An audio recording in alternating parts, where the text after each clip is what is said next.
Hey, ADNC family. I hope all is well. Emma Ansah here, coming to you live from cold Canada. And I am here with a very special guest, Bernard Taylor, who is in warm Florida. Yep, absolutely. And I'm really excited to be talking to you. Thank you so much for joining me today. And we're going to talk about a very important topic, which is Bernard is running for Congress in South Florida. So, Bernard, before we get started, thank you so much for joining. Really appreciate you coming on board. I know you're super busy because you are also a firefighter and you're still doing work as a firefighter and a paramedic, and you've got a family. So, tell us, really tell us more about yourself first. Well, thank you again for having me, and I very much appreciate the opportunity to speak to your audience. For you guys that don't know who I am, my name is Bernard Taylor. I am running for Congress down here in Florida, Congressional District 21. It covers St. Lucie County, Martin County, and parts of Palm Beach County. Lifelong Floridian, 4 generations of my family down here in Florida. So this is my home. Grew up here, raised here. This place made me. Even all the crazy Florida man stuff that you guys hear about in the news, it helped shape me to be the person that I am today. I am a firefighter in my district as well. I work in the southern part of my district. I live up here in the northern part of my district. And it came to a point to where I got tired of seeing how things were going in my community and amongst my neighbors and amongst my family. And I decided to throw my name into the race and step up and be a leader and be the person that authors change here for not only my family, but my friends and my neighbors here in this community. So, before we really dive into what were the things, that you saw, what were the pain points, what were the gaps, what inspired you to do this, let's just take a look at your campaign video and then we'll chat some more. For this community as a firefighter and paramedic for years, I've seen the struggles of everyday families with healthcare costs, housing, and safety. I'm running for Congress to continue to serve because the people of St. Lucie, Martin, and Palm Beach counties deserve a voice in Washington. I'm running to make sure the power goes back to the people. I'm running to make sure that the people of this district have a representative that represents them and not the interest of big corporations and foreign lobbies. The people of Florida 21 will see significant impacts based upon the legislation that was just passed with a vote of our current congressperson. These cuts include cuts to health care, cuts to food assistance, cuts to housing assistance, and many more impactful things that will affect the residents here in Florida 21. Politics needs to go back to the people, not to the corporations. All right. So, you're saying that you saw a lot of things that were affecting your community. What were some of the things that inspired you to run? It's always weird watching myself on video. I know, right? I'm not a big fan either of watching myself, I mean. You would think I'd be used to it by now. But no, it's again, literally just seeing how different legislation impacts our community, especially from a first responder standpoint. I get to see how legislation literally impacts people in their worst times of need, especially when it comes to healthcare. Again, being a firefighter, being in the EMS world, I am personally abreast of the things that go on in the healthcare industry.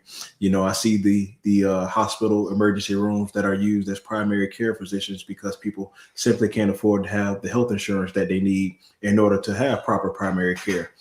I see nursing shortages. I see hospital workers overstaffed. I see EMS work overstaffed because, again, so many people are using the 911 healthcare system to act as primary healthcare. And it's unfortunate because a lot of times, had they had primary healthcare, they would avoid the things that ended up putting them in the emergency room.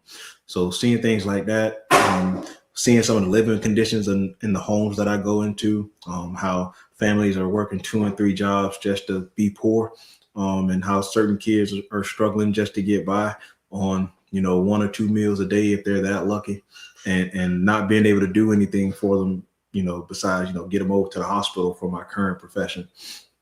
So I got tired of seeing people around me struggling, while it seems like the people at the top are just getting richer on the backs of our hard work. And it didn't seem like anybody was actually trying to step up and be a representative for us down here at the bottom. And knowing who I am, knowing that I'm a man of integrity and a man of character, I knew that if I got into this position, I would be one of those ones that actually wanted to look out for the people. So what are some of the gaps or challenges that you've been facing, as you're running for Congress? Oh man. Well, first I off, know, I know that's a loaded question. no, well, first off, I'm not a career politician. I'm not somebody that has been, dreaming about being a politician his whole life and quote unquote did it the right way, kind of working my way up the ladder.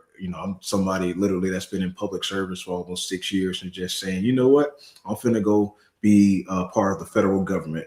So obviously, there's not a lot of people that are happy because I quote unquote I'm busting the door down instead of waiting my turn. Another thing is like I don't play by anybody's rules, so it's not like you can tell me what to say. I'm a grown man. I can speak for myself. Nobody gonna tell me how to feel about anything, what my quote unquote talking points are. It is literally, right and wrong. So that's another thing. And then also you're going up against a machine. A lot of these people are financed by some major donors on both sides of the aisle, no matter what your party are. And these people have spent lots of money over the years to make sure that they have the people in place to keep them enriched and to keep the power structure the way it is. So to have someone who is coming in from the outside to try to upset the apple cart, that doesn't make them very happy either. So there are a lot of forces against a true grassroots candidate, and it's up to you and the people around you that believe and want to change to not only invest in your campaign but also work your campaign and outwork the people that are going to be trying to outspend you. Well, so then how has the investing been going? Because campaigns cost a lot of money. And like you just said, the people at the top have all the help in the world, and they don't even really have to do much to get Mhm. the funding to get people to invest. So how, like, what is your strategy there, and what are you facing when you're trying to get the campaign going and get people to actually be a part of the campaign and help you get the funding that you need? The beautiful thing about my campaign is, like I said, I've been doing this almost a year now, and I've gained so much support just being out here in the community, doing different things. Whether it was, the Thanksgiving food drive I did, be able to feed 100 families, make sure they had a great Thanksgiving. The toy drive we did for Christmas, the community cleanups, the beach cleanups, like all these different things, making myself a presence in the community and working with the people that are actually out here on the ground, boots on the ground, trying to make things better and trying to do the right thing by those in the community. And in return, I've been getting so much support. We've gotten almost 200 volunteers for this campaign, to whether that's knocking doors, Awesome. making phone calls. We have so many people that have volunteered their skills at what they do in order to help with the campaign. Obviously, social media has been a huge, huge, huge help for the campaign, being able to get that visibility without having to spend, hundreds of thousands of dollars on ads, radio time, and like all those different things that most candidates and standard politicians do. It's allowed me to build that name recognition within the community. And, the best thing, again, is word of mouth. When you have the community speaking on how good you are, and the community speaking on that you're the person that they want to represent you, that's bigger than, any, 15-second TV spot can do for you. So I'm fortunate enough and blessed enough to have built this platform and built this campaign to where it is now. We have raised just a little bit over $50,000. So all those dollars have been put right back into this campaign to get our messaging out there, to create flyers, to create yard signs, to, put gas in the truck that will go up and down the highway to go all these different events. I've started this campaign with 70,000 miles on my truck, and we're already at 120,000. So Wow. we've been on the road, man, in this district, up and down the highway, trying to earn and trying to work for these votes. So it's always welcome to anybody who wants to help the campaign. Because again, all these dollars do nothing but help us become more visible. So, I have people ask me all the time, when are you going to do a rally, and when are you going to do these different things? And I'm like, well, the more you guys invest in the campaign, the more we can do these things. So I'm always, encouraging anyone out there in the country, that's part of the country. If you got a couple dollars to spare, send it over to the campaign so we can continue to do different things to get out in the community and get our message out there. And so you're talking about having a lot of support, which is wonderful. Now, what about resistance? Are you facing any resistance? And do you have any formidable opponents? So yeah, there's two other people that are trying to get into this race and earn the nomination from the Democratic Party. So two of much well, let's say I'm tongue time of words. They are way more well funded than I am. One young lady is already almost at about $1 million raised. Another young man's probably closer to the $200,000 mark in terms of funds raised. And again, that comes from being in this field, being in Washington D.C., being amongst that crowd, to be able to build those connections, to have those resources come into the campaign. So financially, they are doing way better than I am in terms of my campaign. But again, I've worked harder over the past year than my opponents have, and I believe that hard work has allowed me to get on an equal playing field in terms of the money that they've raised. And, fortunately for us in the primary, you don't really get too many outsider influences, whether that's from the national party or the state party or even local parties, because it's considered frowned upon to get involved when nobody has earned a nomination yet. So in terms of resistance from that level, hasn't really been that much. But again, there's been a lot of support for the way that we're doing things, and we're going to continue to head down this path and hopefully win the nomination come August. Well, you know what? Listen, it's one thing for the other opponents to have raised all of these funds and stuff, but it boils down to, what are you doing for the community, right? Like, what are your ideologies? What can we expect? Because you have identified some fractures within the Southern Florida district. So it also boils down to that, right? So, it sounds to me like what you're offering is what that community needs. So I think that, will say more. And also, I think will garner more support. So I'm really hoping that you get to the million mark as well. Thank you. Now, I saw on your social, you said the Florida legislature is pushing a Senate Bill 290, House Bill 433, part of a larger agriculture bill that includes a dangerous disparagement provision that threatens our freedom of speech. What is that about? Well, basically, there's a provision that's put in this bill that anyone who speaks out disparagingly to any of the agricultural big companies here in Florida, for example, like the big sugar companies that donate to both sides of the aisle. If you speak bad in terms of like the pesticides they use, like how their farming practices are negatively impacting the environment, you could potentially be held liable and sued for a whole lot of money. So they're basically using this bill to kind of silence people's First Amendment rights in terms of speaking out against some of the things that are negatively impacting our environment down here in Florida in terms of the big ag companies and their practices. So how does that affect you, during your campaign? Because that might be something obviously that you want to speak out against, right? Well, again, like I said, if there's something like that goes into law, you gotta skirt those lines. Again, I'm just a lowly firefighter. I ain't got legal fees that I can afford right now. So it's definitely certain things you gotta kind of watch how you doing certain things, because again, any crack in the system or any kind of way that they can get you, they're going to get you. So it's especially important that I'm very mindful about what I say, how I say it. Again, I'm not one who's known to bite his tongue, but at the same time, I can't be out here too reckless, because I got a lot of kids and a lot of mouths to feed. I ain't got time to be in nobody's courtroom. Yeah, and like your president, Yeah. who is everything, he is exactly that. You want to be the antithesis of that, so that you can get where you want to go as it relates to really, really having an invested interest in your community. Before we got on this live, you were asking me, because I'm here in Canada, about healthcare, and you mentioned healthcare, the healthcare system in uh, South Florida. And I was telling you, were asking me, what do I think about the healthcare system here in Canada? And so I'll just tell our viewers, I think it is great that we have a healthcare system where you can have any ailment and you can just call up your doctor or go to a walk-in clinic or go to an ER room or whatever the case may be, urgent care center, and you can have all the tests in the world done. You can have all, if you need to get blood drawn and or ECGs or MRIs or anything, ultrasounds, x-rays, you can do it all. If you have to spend the night, you spend the night.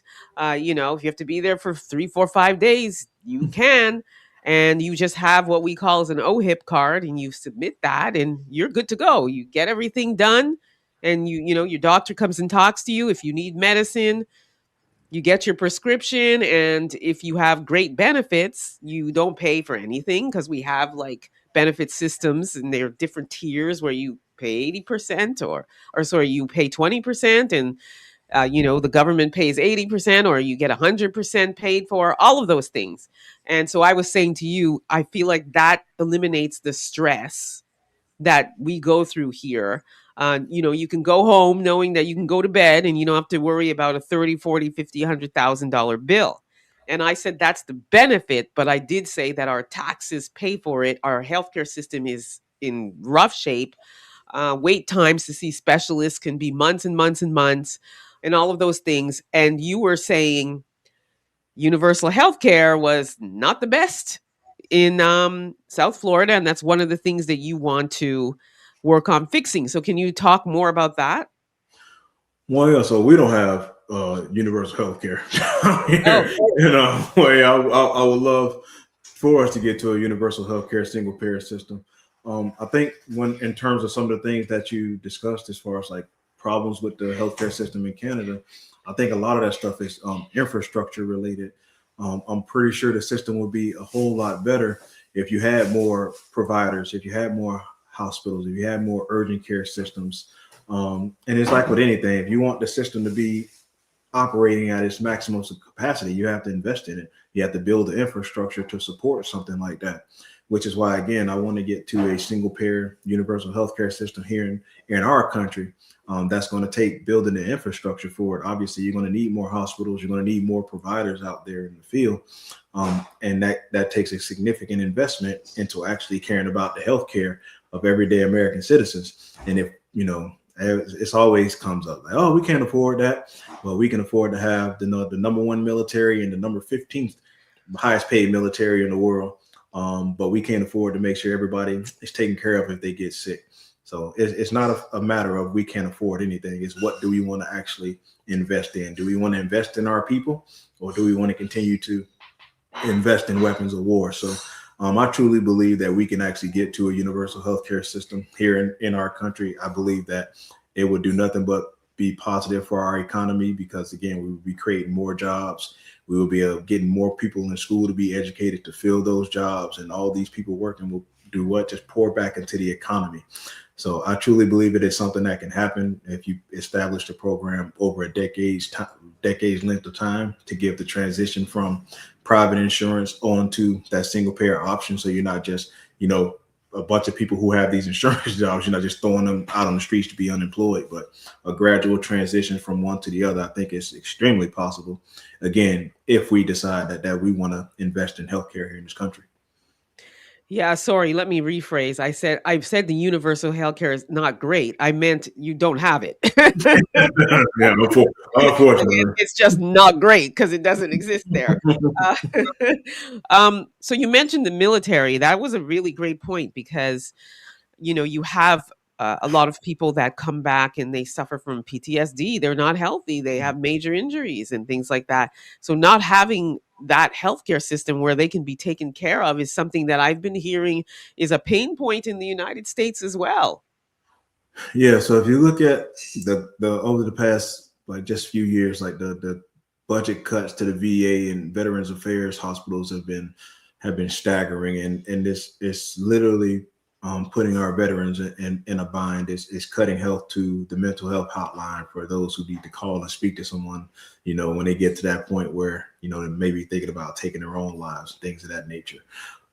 Somebody posted something on the internet that was just insane to me. Just talking about how if you're a veteran, all you got to do is say, "Oh, I was hurt," and you automatically get taken care of. You get 100% benefits. And I'm like, you have never met anybody in the VA system. You have never met a veteran in your life if you think that that's how that works. I know people who spend 20 years trying to fight for their benefits and still only at like 60%. I know people who've been doing this thing for decades and have died waiting on their benefits to come through. So that it is just a falsehood to believe that just because you were a veteran and you just say, hey, I need to be taken care of, that this country takes care of you. It's just simply not the case. And because if it was, we wouldn't have as many homeless veterans as we do on the streets. We wouldn't have a underfunded VA that literally is fighting tooth and nail to do whatever they can with the resources that they have. And if anybody should be taken care of, is people who decide to lay their lives on the line for us to enjoy the freedom that we have in this country. Yeah, and when you think about that, the people that have gone and fought for that country, and this is what they get, this is the thanks they get in the end. It's just, to me, it's so just, I mean, heartbreaking to me. It really truly is. Not to mention the fact that your health is literally your wealth. Like, you need to be able to be healthy, to live, to work, to survive, to all of the things, Mhm. because at the end of the day, you can't take it with you. So you can be as rich as you want to be, you can be as successful as you want to be, but if you don't have your health, and so it always mystifies me that that's something that is, you got to fight to get, Mhm. the right insurance and this and that. And you got to think, like, I have American friends that will literally be going through something. It could even be dental or whatever. And they will sit there and think about, um, basically weighing, should I go or should I not? Does my insurance cover this or does it not? Can I just go to the drugstore and get some Tylenol and then I can just go home and hopefully sleep it off? Like, I Mhm. can't imagine having to make that kind of decision when This, it comes to your health. And I it's know we've been sad, on the man. health topic for a while, but it's just because it is a very important aspect. No, it's sad. And like I say, just in my profession, I see it firsthand where, because of certain policies, I had a man who could no longer afford his insulin. And if anybody out there, if you know anything in the healthcare industry, when you are in a high blood sugar hyperglycemic state for too long a period of time, it causes your heart to go into a cardiac dysrhythmia and eventually push you into a cardiac arrest. And that's that again, the man lost his life because of somebody in Washington with a pen that decided they didn't want him to be paying $35 to afford his insulin anymore. They wanted, to make as much money as possible. So someone that I had ran on repeatedly because we were helping him with his blood sugar, kind of keeping it under control because he could no longer afford his insulin. Eventually he succumbed to hyperglycemia and eventually went into that cardiac dysrhythmia and unfortunately passed away. And we're not talking about some 80-year-old, but we're talking about somebody in their 50s who still had quite a Wow. lot of life to live. And again, it's decisions like that I see personally that most politicians, they just it's just another person on a piece of paper, just another number on a stat sheet. And I'm out here on the back of this rescue in this truck. I'm out here in the community, and these people aren't just numbers on the stat sheet to me. These are my neighbors, these are my friends, these are people that I serve in my community. And I don't feel, and I don't think it's right that someone with a stroke of a pen can decide how much longer that you're going to live based upon the quality of healthcare that you get. Yeah, I think of some of the movies that I've watched. I mean, like John Q, for an example. I know that it's based on a true story, so it's like it's Yeah. not even fiction. But Yeah. when you think about that level of despair, right? Where to the point where you lock down that entire hospital and say, you gonna Mhm. get my son taken care of, Yeah. or people are gonna have a problem here. It is one of those things where it's like I cannot even imagine. And like you said, with the profession that you're in, I'm sure you see a lot. I know because my best friend, as I said, is a firefighter, and it's funny because he'll talk about things as though it's just like another day at the office, but I know it affects him. Don't get me wrong, but it's like you see so much, right? So I would ask you, what are your top like major things if you were elected into Congress that you would, I'm about to be a little bit messy, that you would come up against DeSantis? Yeah, no, so definitely, again, the affordability, cost of living here, and especially in my state here in Florida, is absolutely ridiculous. Like, I was looking the other day in an apartment that I rented out when I was growing up, when I was in my early 20s, was about like $800. A little one bedroom apartment. That same apartment is almost $2,100 to live in now. And that's, my mortgage ain't even $2,100. So it's That's like, what's going on here in Canada too, by the way. so, yeah, Same so thing here. yeah. So it's like we really got to attack this cost of living crisis, because right now in the state of Florida, young people simply don't believe that they can build a life here. They don't see themselves ever owning a home here. They don't see a future for themselves here. And again, that goes with our homeowners insurance crisis that we're dealing with as well. That prices people out in terms of getting a mortgage or getting a home. So we got to address those issues. And then healthcare, we talked about it a lot, man. Healthcare is extremely important, especially here in Florida. We know we have a high elderly population and a very big senior population, especially in my district. And again, healthcare is extremely important to these people, regardless of your demographic. And I tell people all the time, ain't nobody ever write a check big enough to avoid, not being hospitalized, or avoid not potentially losing their life. So I've been in big mansions, and I've been in dilapidated shacks, and it's all the same, man. When your life's on the line, no matter how much begging and pleading you do, it's either going to be your time or not. So making sure that everyone has quality healthcare is extremely important to me. And again, I want to try to get to that single payer healthcare, universal healthcare system. God willing, there's enough people in Congress that believe like I believe, and we can get there. And then the third thing that's really specific to my district is our environment. Our waterways, being that we are a coastal district, we're right on the ocean. Our waterways are extremely, extremely important. And right now, our lake here in Florida, Lake Okeechobee, which funnels down into my district, it was voted the dirtiest lake in all of America. So there's obviously a problem and a disconnect in terms of doing things to protect our environment. And those toxins, that toxic algae blooms, the blue-green algae, the red algae, all those things that come into our waterways, into let's just be frank about it, into underprivileged communities, because we know they don't dilute that stuff into the people with the money community. All that stuff goes through our communities, and that affects our health, that affects our drinking water, that affects us on a multitude of different levels. And then it also affects our economy here, because again, the waterways provide a boost to our economy, whether it's through the fishing industry, whether it's through tourism, and all those other different things. So we want to make sure that we are doing what we can to clean up our waters, and actually protecting our environment, and protecting our home from overdevelopment. Right now, we are developing at a faster rate than the infrastructure allows, especially for where I live. I used to could wake up in the morning and hit the highway and don't see any other cars. And now if I wake up too late, I'm gonna be late for work because I'm gonna be stuck up in traffic. So all these three things are probably the most important things here in my area that I want to address and try to provide some relief for people for.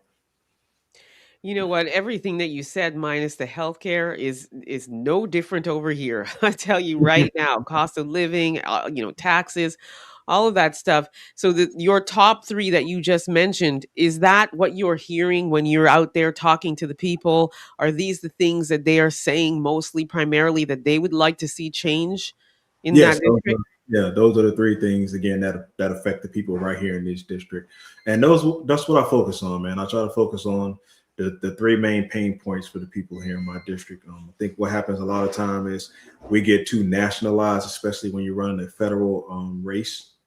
We get too nationalized, and then we get caught up in like all the culture war nonsense. And at the end of the day, people, again, they only really care about a small number of things. And if you can provide a pathway to give them some relief or a pathway for a better outcome for them, they're willing to hear you out and they're willing to listen to you. And they're also willing to consider a vote for you. So that is what this campaign is all about, man. Just listening to people. I try not to do a lot of talking when I'm out here.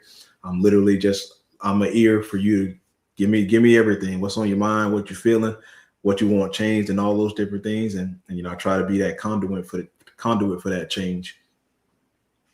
So you said you're talking to the people, and this is exactly what they want. Do you think that like, what are you thinking? Do you feel as though you're ahead? Do you feel as though you have a chance? Do you feel as though the people are leaning more towards you? What would you need if you had to say, hey, South Florida, this is what I need from you to get us there? And what will you promise? Because oftentimes people say they call them politricians. You come, you're giving them the great American dream and hope and all of that good stuff, and then once you're elected in, things change, because I guess it's all subjective. It's in theory, but then now you're in it and you're knee deep in it. Do you have the right shoes? Everything that you're promising isn't going to happen. So what can you say to assure the people that I'm here for it? So one thing I try to educate people on is I don't promise that I'm going to get any type of legislation done, because it's not entirely up to me when it comes to that point. When you're talking about legislation, you have to understand, whenever you write a bill, that bill has to get through a subcommittee first. Depending on the makeup of that subcommittee, that bill might not never get heard, depending on who's making up. If it's your party in charge, it's the other party in charge. So you can have all the best ideas in the world, but if that bill doesn't even get brought up to a vote in a subcommittee, is dead on arrival. So once you get past that subcommittee, then you get to the Speaker of the House, and he has to bring it to the floor for a vote. So now you got to get other people to get on board with making sure the Speaker brings it to the floor for a vote. So you got to get enough people on your side to vote for it. And then once you vote for it in the House, it goes over to the Senate, where hopefully you get more people in the Senate, to a majority of them, to believe in your legislation and get it passed. And then it comes back to the House to get voted on again. And then you can do all that work, and then depending on who's in the White House, they can veto it, and all your work would have been for nothing. So I won't promise you that all the things that I want to do will get passed, because that would be foolish. And again, I'm running a realistic campaign. I'm not here to lie to you. I'm here to give you the real. I do tell people all the time, like, the things that I can control, I will promise you. I can control that I will never turn my back on the people that put me in office. I can control that I won't take any money from any corporate donors or any foreign interest groups. I'm going to, again, strictly be a candidate for the people. I can promise you that I'm always going to be in the community listening to you guys, and be willing to have town halls, and be willing to explain to you my reasoning and thinking on things, and be willing to hear what you think about things. I can promise you that I will be an actual representative for the almost 1 million people that are here in my district.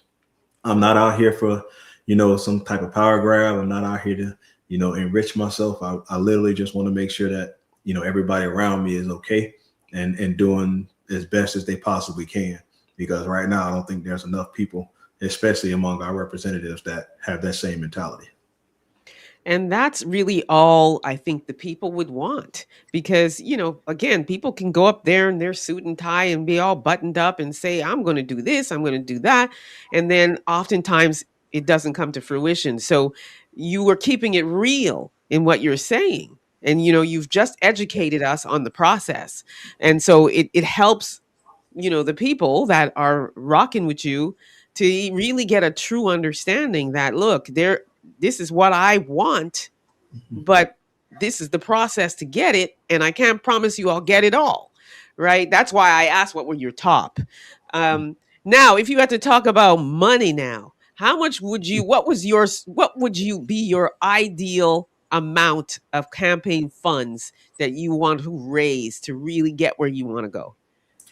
I truly believe if I got anywhere close to about $500,000, I wouldn't have any issue winning.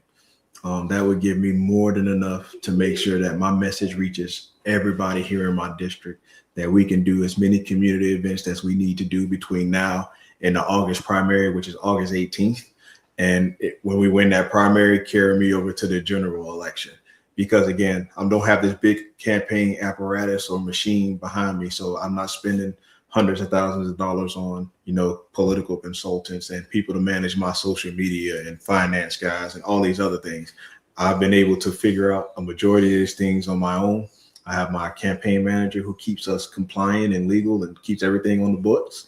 And then there's just a bunch of volunteers. So all those funds that we would raise is, again, going into the community, being able to have rallies, being able to have food drives, and being able to host events, being able to provide warm clothes for the people in the community to let them know, like, hey, we are out here trying to do right by you guys. That's what that money would go towards. So truly believe if we got to that number, it wouldn't even be close, man. We'd make it happen. Well, what are you doing, or what, I guess, going back to the need, like, what do you need in order to get to the point where you're raising more? Like, do you need funds to have more of these events, or like, what do you actually need? Like, what's your Right. ask? So yeah, that's the thing. Just more fun. Let's say funds to be able to have mailers, to be able to provide mailers to the different people in my district. Because again, as much as we like to think everybody's on the internet, there are people who are considered the super voters, which are basically 55 and up, that don't even know how to use their phones. So a lot of those people still use mailers. You know what I'm saying? They still use Antiquated postcards way. and things of that nature. So being able to have those things, again, being able to have rallies where people can come out and hear my message and see what we're about, being able to have little community events and things of that nature, to have fundraising events and all those types of different deals. So emails, being able to email people, email subscriptions, they want almost $2,000 a month just for you to be able to email a couple 100,000 people.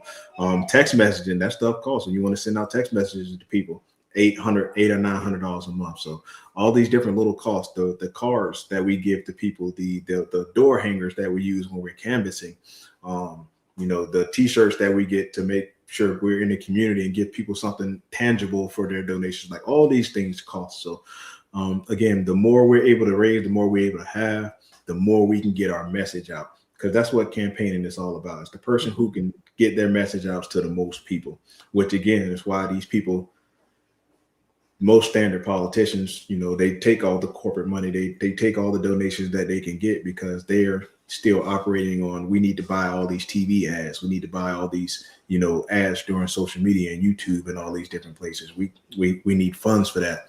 I don't need those funds, as many of those funds for those TV ads and all that other stuff, because again, I've been fortunate enough to build these platforms to be able to have the same number of views without having to spend a dime. But I still need to be able to reach other people in other ways, which is why, again, when we raise that level of money, that amount of money, we'll be able to touch as many people as we can, because we don't want to lose an election because somebody didn't hear about our campaign who might have considered voting for us if they knew who we were. Right. That does make a huge difference, right? I'm gonna go over to the chat. I see that some people are supportive of you. One Uncle Kel says, "Wish the brother the best in his campaign." Rob Nice says, "Love and follow this man." So, on the heels of love and follow, where can people find you? If they wanted to reach out and help and share and all of that stuff, tell them all the places they can find you. So, guys, first and foremost, if you want to contribute to the campaign, please go to bernardtaylorforcongress.org, bernardtaylorforcongress.org. Every dollar helps. So if you got a couple dollars to spare, please consider contributing to the campaign. If you want to follow me, I'm on every social media platform you can imagine. I'm on Facebook, I'm on Instagram, I'm on TikTok, I'm on Blue Sky, Threads, I'm even on X, because I gotta be. So we everywhere, man. It's all Bernard Taylor for Congress. So if you type in Bernard Taylor for Congress, you'll find me. And again, I'm always out here trying to educate the folks. I'm always out here with my message of being positive and staying hopeful and working for my community, man. So appreciate you if you can Follow me on all these platforms. Share out all my content. If you want to volunteer for the campaign to make phone calls, you don't have to live in my district. You can make phone calls from anywhere. So if you want to sign up for phone banking, you can do that through my website as well. And then if you are local to the area, if you want to come out here and knock these doors with me, you can do that as well. You sign up to volunteer and we get out here and we pound the pavement together. Gonna go ice my knees after this interview because we've been working all day and I'm maybe 37, but these knees be feeling 50 sometimes. Tell me about it. My goodness. Well, Rob Nice says, I need to support. Thank you, Rob Nice. We appreciate you. Everybody should support. Go, he's just given us all the places that you can find him. Make sure that you do follow and support and share. Like we live in a world now with the technology. You don't have to be, like you said, you don't have to be in Florida to be a part of it, right? So you just have to care. You got to care about the people, our community, and the needs of our community. So I really appreciate, and I will say this as somebody that's out here in Canada, even a firefighter that's Black is hard to see here. Okay, we have like, I don't know, one or two. Like, it's crazy. I always say this. This is just a little bit of a I'm a little bit of a lane change here, but I always say this when I go to America, and it may be a small thing to Americans, but when I go to America and I see a fire truck drive by and all I see is Black firefighters, it blows my mind. Or even like I go, because like I told you, my best friend, shout out to Raphael Smith, is a firefighter, and whenever I be in Cleveland, I go to the station and they are cooking, and all I see are Black men with big guns, and I don't mean weapons, I mean arms, and it's just it is like a vision of loveliness, right?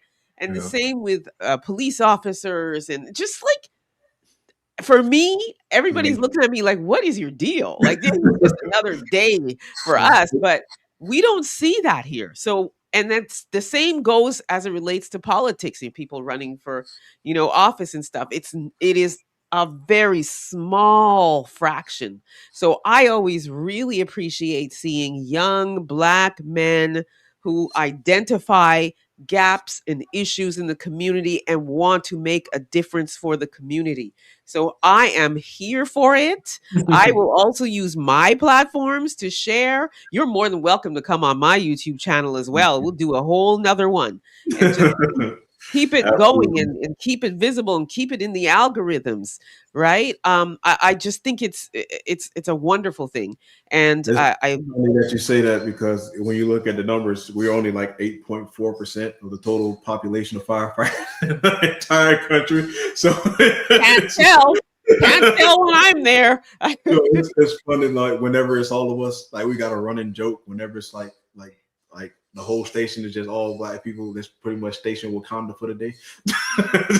it just doesn't happen as much. Well, okay, so maybe in your area.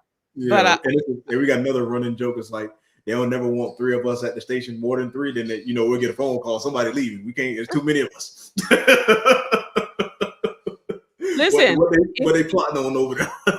If I even see three here, I would probably be doing cartwheels. I can't even find one.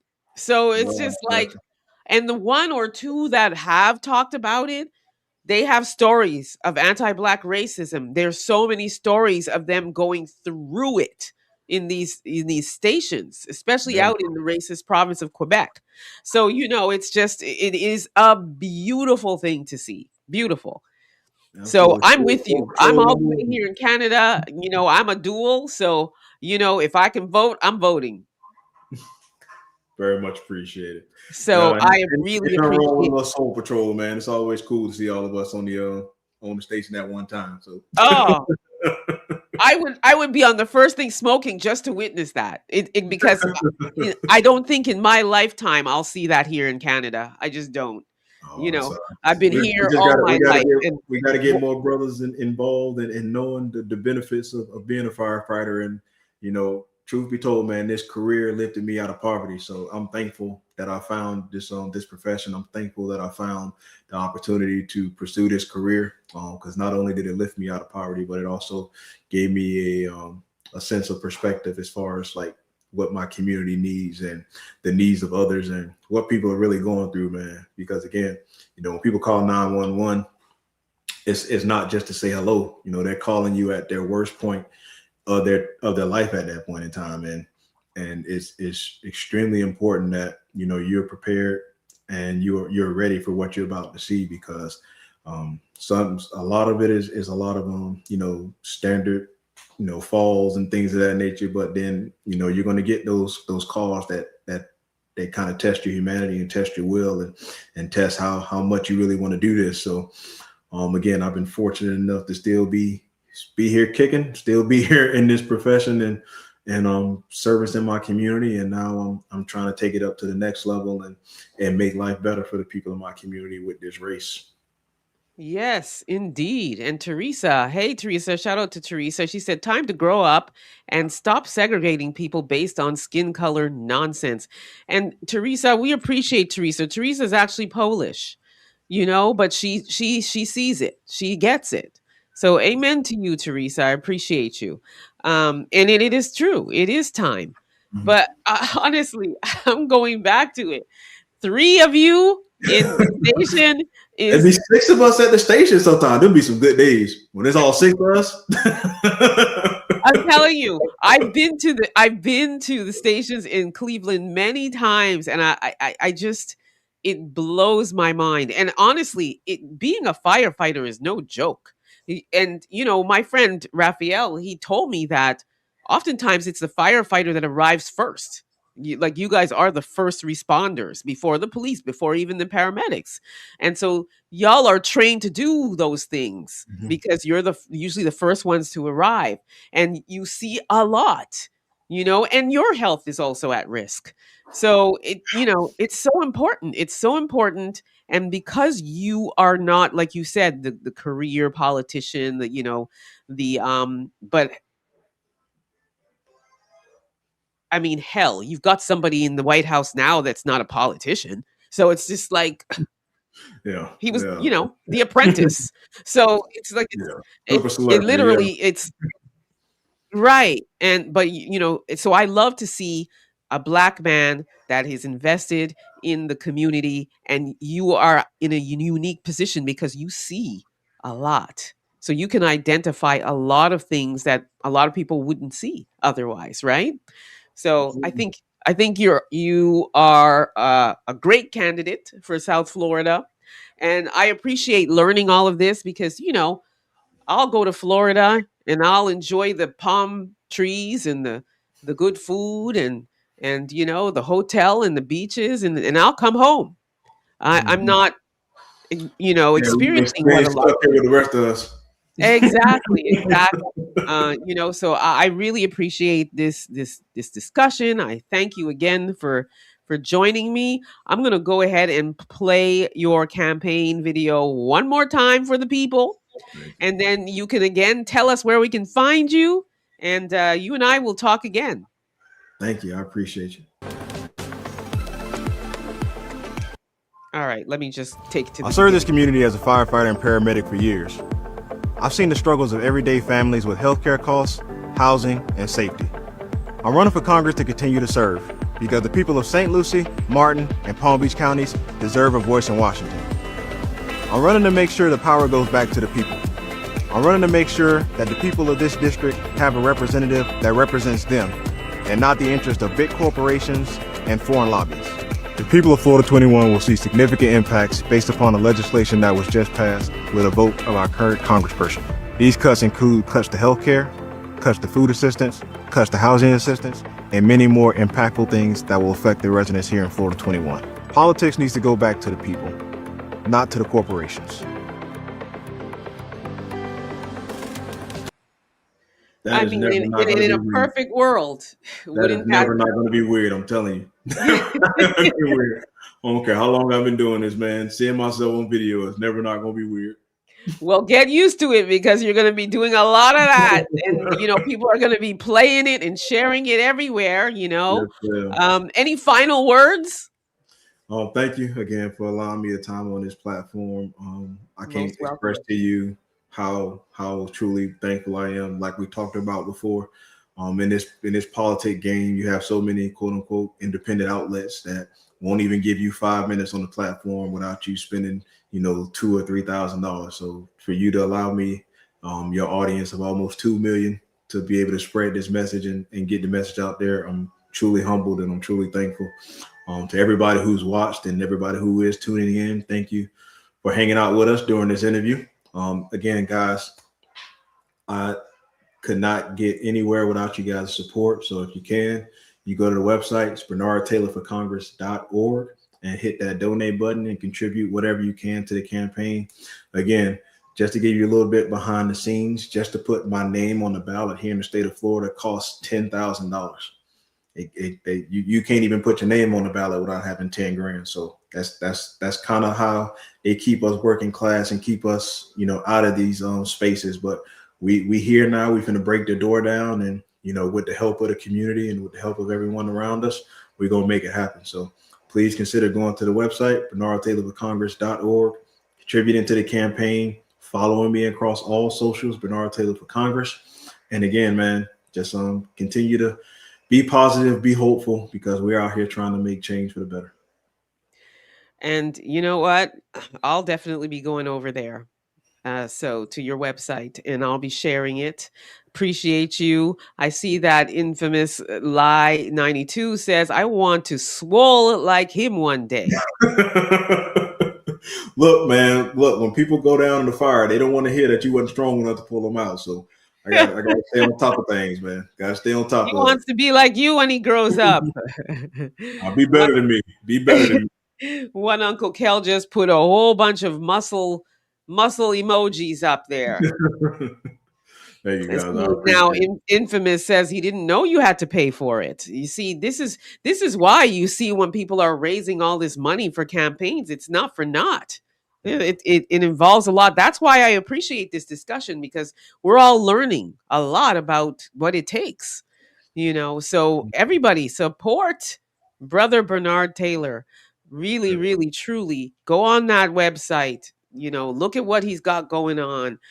Follow his socials, share, support. I mean, our community, we need it. We need people like this in our community that are, truly and genuinely care. And I'm going to try not to be messy, so I will leave your governor's name off of the algorithms during your. And I'm going to leave it there. Just take solace in the fact that he can't run again. This is his last year, so take solace in that fact. And I am ready to start celebrating that. I am. I truly am. Absolutely. Thank you, Ms. Emma. You're most welcome. Thank you, everybody, for tuning in.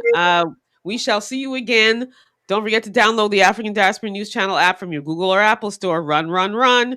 The exclusive content. Download that app talking about support Black owned.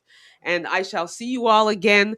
Bernard, thank you again. You and I will talk. We'll keep this going. We'll keep this visible. We'll keep it spreading. So thank you, everyone. I shall see you on the next one. Until then, please be safe.